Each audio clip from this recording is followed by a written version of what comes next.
From his office in the White House in Washington, D.C., ABC Television has brought you an address by the President of the United States. This is Bill Lawrence, White House correspondent for ABC News. The President tonight has spoken directly, firmly, forcibly about Cuba. Clearly, the decision that he has taken to establish a naval blockade, to stop shipping on the high seas and to inspect those ships of whatever flag to see whether or not they are carrying offensive weapons, weapons that might be used against the United States, runs a real risk of war.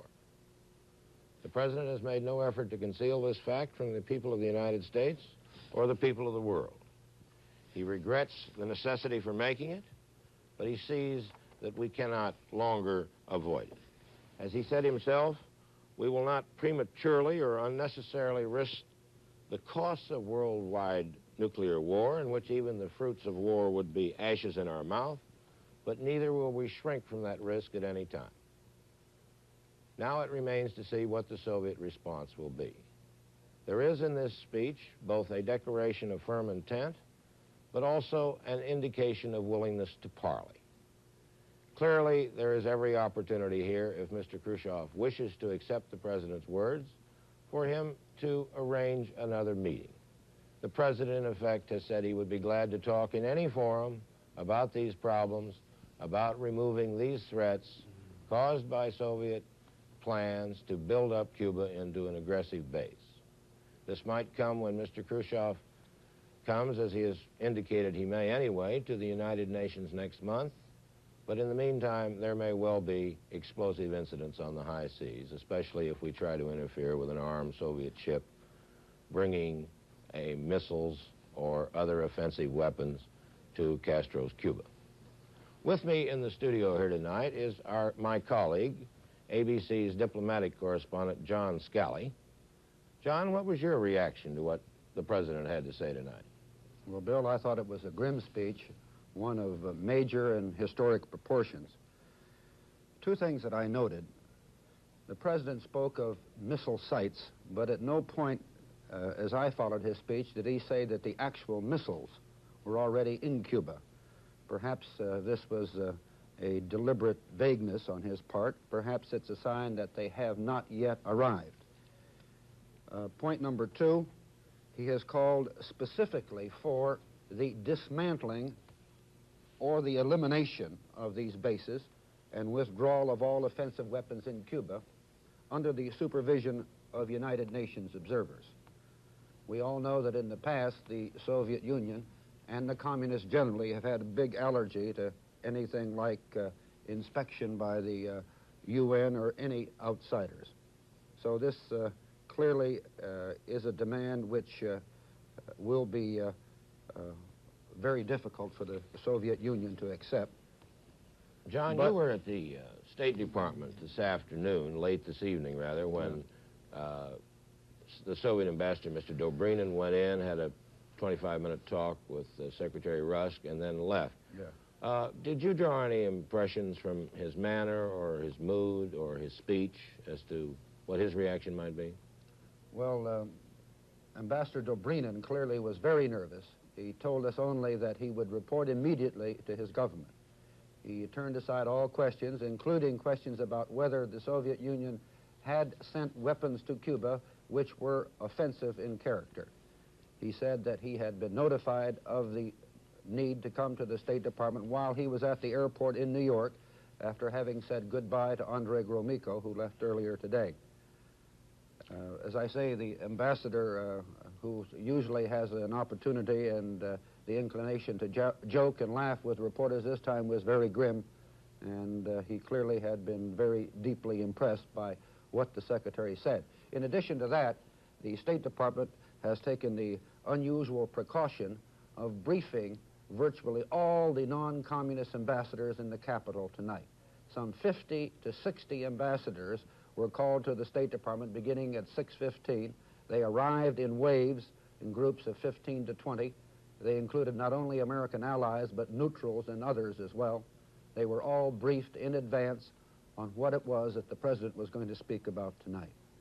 Well, they also called in communist Yugoslavia to discuss this problem and to brief them on the action that we had taken. Did they not, Mr. Scali? I understood that they did, Bill. If I want to make one other point here, if I can, Bill, what is surprising about this development is that the buildup, as the President said, has been secret, swift, and extraordinary. Now, we have been assured all along by the administration that all the weapons that had been sent up until now to the Cubans were defensive in character, that the missiles were of a range of 12 to 20 miles, that they were strictly for anti-aircraft defense, except for one or two, which were also limited in range and intended as anti-ship missile sites.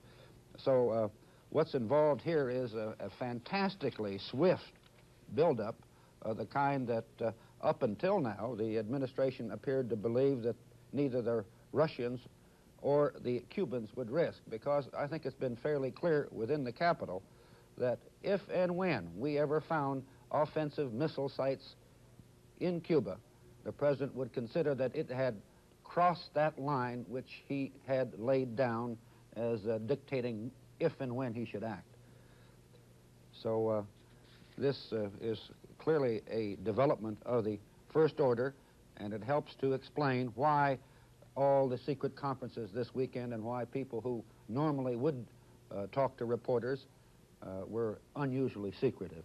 Well, it also explains, too, does it not, John, that the President and Vice President Lyndon Johnson's quick return from the campaign trails this last weekend were due less to the colds that they said they suffered than to the military intelligence which had come to this government in the last few days, indicating that these missile bases at least are being built, even if we do not have, or at least the President did not say that we had any evidence that the missiles are yet in position and ready to fire. Right. Now, I wonder, of course, one of the questions will be what effect this may have on the rest of the President's campaign plans, because next week he's due to go out to California, and he has a busy final week just before the voters go to the polls 15 days hence. One thing we are certain of tonight from the congressional leaders of both parties who hurriedly assembled here, they were brought in by Air Force jets during the day, is from the Republicans that this will not be a partisan campaign issue in the closing days of this election contest. The Republicans have said all along, and they especially stressed today through Chairman Wilson of the Congressional Campaign Committee, that they were not going to make a partisan issue of this, that they had long ago urged stronger measures against Cuba, and that they would fully support the President in any efforts he might have to take to carry them out. This is, of course, an impressive display of the kind of bipartisanship which American Congresses have manifested over many, many of the years since about 1942 onward, when the United States first became involved in World War II.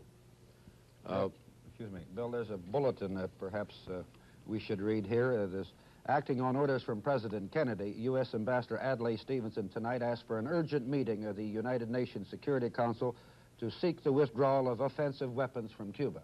This is precisely the meeting that the President said in his speech would be requested. And so this puts the immediate focus now at the United Nations and on whether Nikita Khrushchev will heed the President's appeal.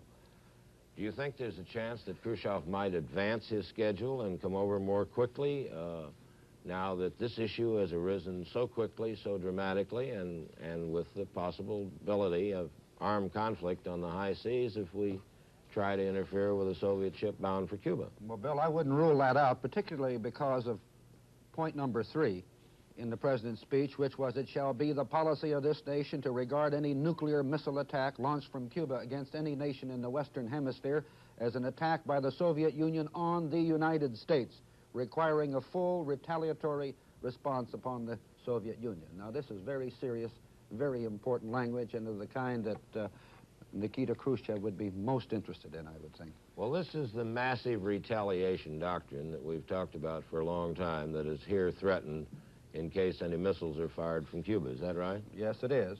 And there's another risk here, and that is that, as we know, all weapons sent to Cuba thus far, we've been told, have been sent on Soviet ships.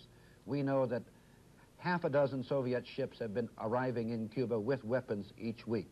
This brings up the awesome possibility that we may have to stop a Soviet ship and search it to determine whether the missiles are finally aboard, and then you will have some kind of confrontation.